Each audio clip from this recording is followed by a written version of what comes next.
It's rare in politics for the government to not be the most dominant force in the country. But this is essentially the case in Lebanon, where Hezbollah, a Shia political party that began as a militant group, now rivaled the Lebanese government in terms of power. Backed by Iranian support and endowed with battle-hardened fighters that have a strong sense of belief in a cause, Hezbollah has become a power player in the wider region. Through its never-yielding resistance against Israel, the group positions itself on the front line of the emerging Cold War between its benefactor Iran and Israel. But Hezbollah is so much more than a militant group, as its social services program suggests.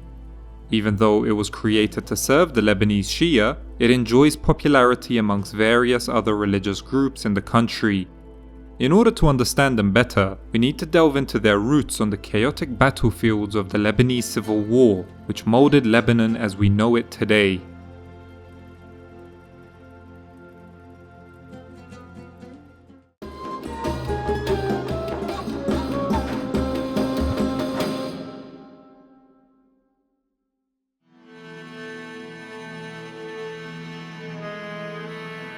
From its establishment as a state in 1943, Lebanon's Shia community has been the most marginalized of the country's various groups. Lebanon's last official census in 1932 reported that Shias made up around 19% of the population, but by the 1980s, this figure was estimated by unofficial sources to have risen to 30%. Mainly congregating in the south as well as the Beqa Valley in the east, the Shia community naturally became politicized with the advent of the Lebanese Civil War in the 1970s. Much of this was pioneered by the Amal movement that was led by Musa al-Sadr.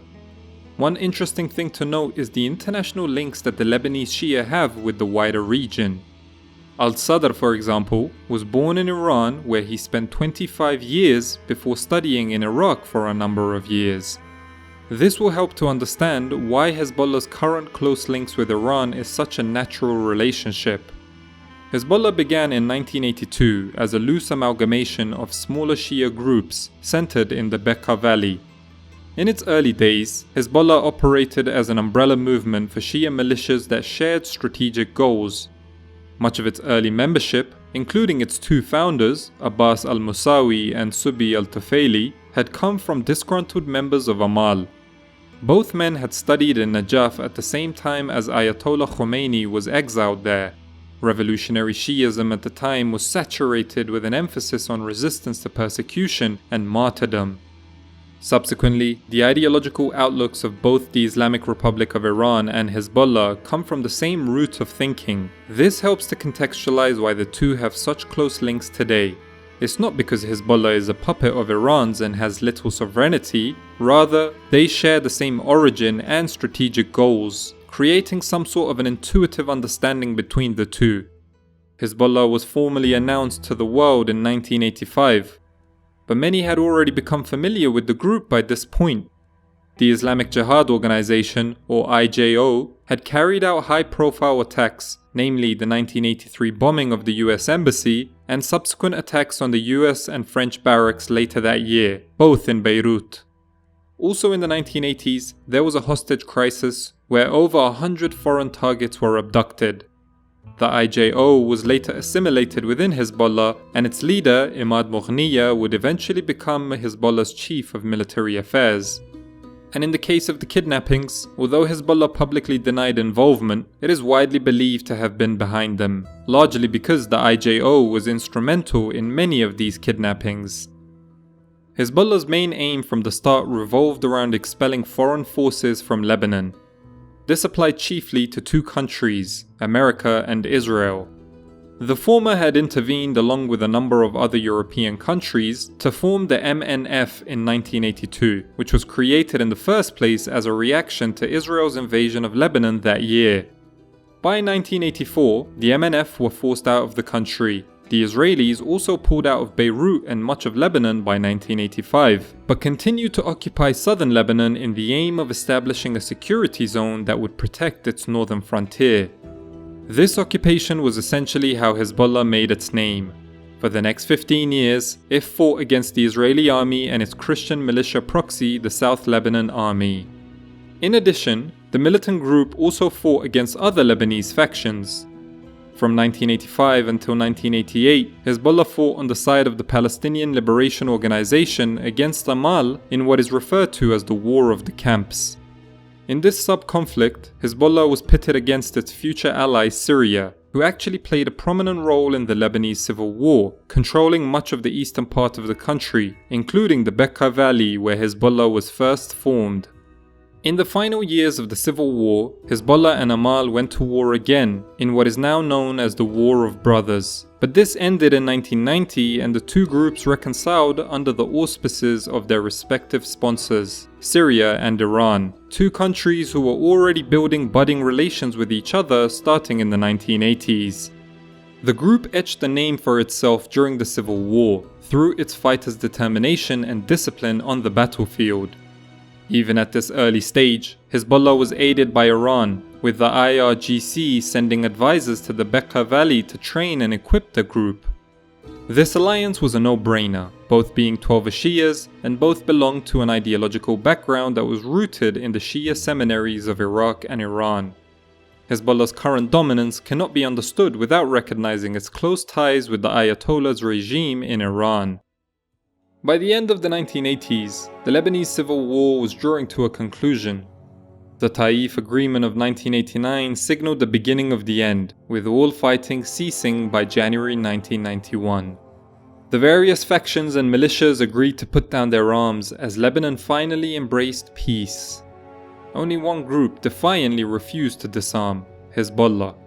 No doubt the Iranians, through their links with Syria, had influence on allowing the group to maintain its arsenal. Hafez al-Assad's regime in Syria would continue to dominate Lebanon's internal affairs until the Cedar Revolution kicked them out in 2005. As far as Hezbollah was concerned, its struggle was not over. Throughout the 1990s, it was engaged in guerrilla warfare against the Israelis and their proxy, the Christian SLA. Then, early in 1992, the group was dealt a serious blow when their leader al-Musawi was assassinated along with his wife and children by the IDF. He was to be succeeded by Hassan Nasrallah, the man in charge until today. In retaliation, the IJO attacked the Israeli embassy in Buenos Aires, Argentina the next month.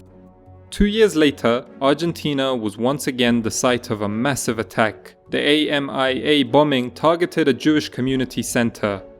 Despite Hezbollah denying responsibility, Argentina suspect the group carried it out with Iranian supervision and formally charged Imad Mughniya for his involvement in both those attacks. 1992 marked a new chapter in the history of Hezbollah, as it announced it would be participating in that year's general elections. This decision caused a schism in the group, as its one-time Secretary General, Subi al-Tufayli, criticized it as a distraction from its armed struggle against Israel. This did little to slow it down, as the group's political wing won 8 seats in parliament. Hezbollah has since then avowed to uphold religious freedoms inside the country and opened dialogue with Christian groups shortly after 1992. Politically, it grew from strength to strength. By the time of the 2000 elections, its electoral alliance with Amal clinched 20 seats in the 128-member Lebanese parliament. This improved political standing largely came from Israel finally withdrawing from South Lebanon in that year. Millions of people around the Arab world, used to seeing Israel steamroll its opponents, celebrated the withdrawal in 2000. Hassan Nasrallah and Hezbollah were catapulted to new levels of fame, with the victory being framed as the first time Israel unilaterally withdrew from Arab territory without a peace treaty or concessions. But what made Hezbollah such a formidable force on the political scene was its ambition and confidence. In addition to their military exploits against Israel, Hezbollah has gained much popularity nationwide through the social services it provides. As mentioned before, Lebanon's Shias have historically been neglected by Beirut. Therefore, Hezbollah filled this vacuum by setting up schools, hospitals, and agricultural aid, all done in an organized manner through a number of established institutions. To lighten the burden of the Lebanese civil war and its own struggle against Israel, the group has even engaged in building houses. These efforts inevitably help Hezbollah to win the hearts and minds of the Lebanese people. As a result of this, it's no wonder the group's infrastructure has been described by some analysts as quasi-state-like. Early in 2006, Hassan Nasrallah signed an alliance with Michel Aoun, the leader of the Free Patriotic Movement, or the FPM. The Mar-Mikhael Agreement still continues to shape Lebanese politics until today. Despite its political activity, Hezbollah has not forgotten its military roots. It continued to defy calls to put down its weapons, announcing that its struggle against Israel was not over, citing Israeli occupation of the Shibaa farms as the reason. The conflict over this tiny strip of land on the Lebanese-Syrian border would culminate in the 2006 Lebanon War. This month-long conflict saw Israel once again launch a ground invasion into southern Lebanon, whilst its fighter jets bombarded Hezbollah and civilian infrastructure targets. Hezbollah retaliated by launching rockets into northern Israel and by engaging the IDF in guerrilla warfare. The UN stepped in to offer a resolution that was quickly accepted by both parties. Israel was to withdraw, the Lebanese armed forces were supposed to exert their authority over southern Lebanon, and Hezbollah was supposed to disarm. Considering Hezbollah remained dominant in the south of the country and has not disarmed, the conflict was once again interpreted as a victory for the group by many in the Middle East. By 2008, Hezbollah was able to exert a lot of influence on the domestic scene. That year, Lebanon experienced a wave of protests that began in late 2006. Hezbollah, along with Amal and the Christian FPM, led these protests which were aimed at curbing the country's economic woes, as well as a greater say for the group and its allies. In May 2008, the upheaval turned violent when the government decided to shut down Hezbollah's telecommunication network. Hassan Nasrallah called this an act of war, and the group responded by forcefully seizing control of pro-government neighborhoods in Beirut, and small battles broke out. Lebanon narrowly avoided conflict thanks to the intervention of the Arab League. A week later, the Doha Agreement was signed by all parties in Qatar. Since then, Hezbollah's military capability has seen a dramatic improvement. This is largely thanks to Iran's equipment and money, which really ramped up post-2000. The group's improved military capacity was on full display during the 2006 war, as it launched around 4,000 rockets into Israel and used drone technology. In the years since, under the supervision of Iran's Quds Force, Hezbollah's military capacity has reached new levels, boasting an arsenal of up to 150,000 rockets, many with long-range capabilities. Apart from some like the Russian-made Katyusha rockets, most of these weapons were Iranian-made. Some sources estimate that by now, Iran supports Hezbollah with $700 million annually, which seems unlikely considering that would be almost 15% of Iran's total GDP. But the point still stands. Iranian support for Hezbollah is invaluable. To put it into context, Hassan Nasrallah has gone on record to state Hezbollah's budget, everything it eats and drinks, its weapons and rockets, comes from the Islamic Republic of Iran. All these material gains were honed and aided by experience on the battlefields of the Syrian civil war. Hezbollah's decision to fight on the side of Syrian President Bashar al-Assad, a close ally of Tehran, appalled many inside Lebanon.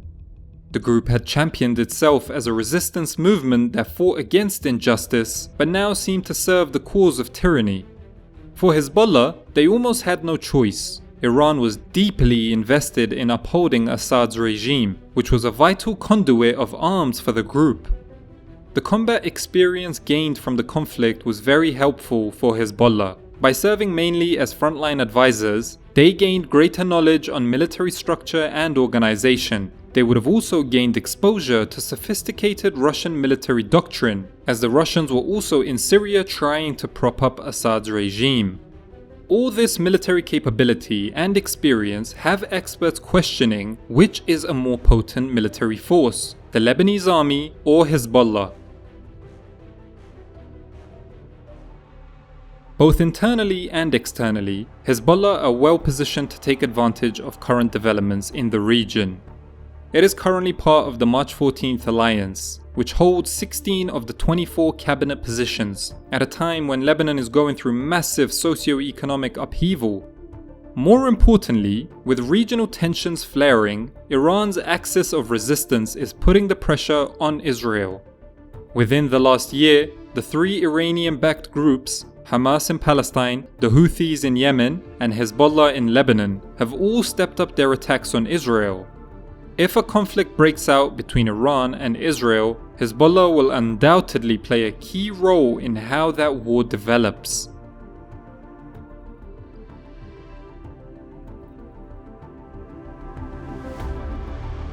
I hope you guys enjoyed this video. As usual, thank you to my patrons for your continued support. Until next time, peace!